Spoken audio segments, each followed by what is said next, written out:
Yeah, I want to go over a simple oil burning tip on an engine.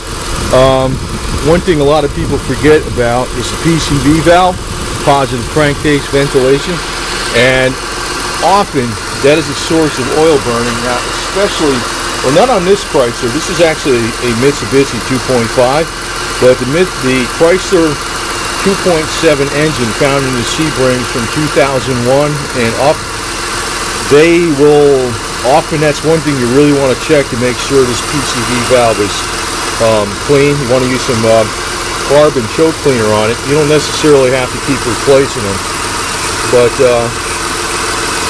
make sure that thing is clean. You might even want to take it out and let it soak. But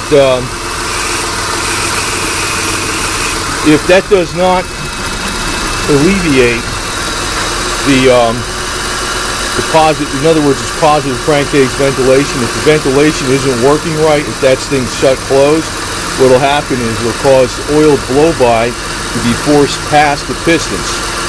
In the old days, you used to have like a breather cap. It would just be like sitting up on the engine someplace, like it could be where the oil filler was the breather cap. And this was like in one of the earliest emissions things, I think from the early 60s.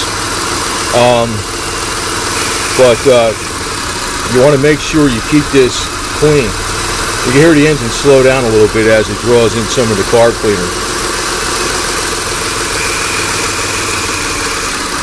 Yeah, well, I just killed it. But the other thing you want to do, you know, it's good to actually keep it revved up a little bit. I'm holding the camera, that's the problem. But the other thing you want to do is to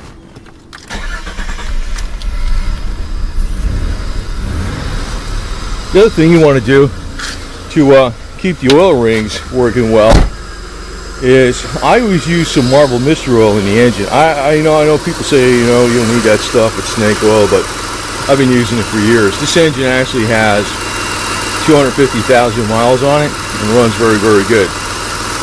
So, and I also use the Auto RX on every oil change. But if you want to keep your engine from burning oil, that's another thing, because if that's shut, there's going to be no escape for the gases that are building up in the engine, and those gases will be forced back into the combustion chambers, and then it'll build up a pressure and it'll force oil past the pistons. That's exactly what happens, so you want to keep that clean. It's especially a problem on the earliest 2.7 Chrysler engines, notorious for many problems actually, but this one actually is a Mitsubishi engine. It's not a problem, but it's something you want to do on any car, which will actually help you keep your oil burning down. A lot of people don't think of it. It's a simple thing. It takes 5 minutes, hardly costs any money. You don't need to replace that valve, and you also, you know, to check the valve, I should point out, you know, to check it like this. See that? It's clear, it's working back and forth. You should be able to rattle, if you pull this off of the hose, you'd be able to rattle it and you hear it, but I could see snapping back and forth. So, it's working just fine. Anyway, it's a simple, commonly ignored tip, and your engine's burning oil. It could just be that too.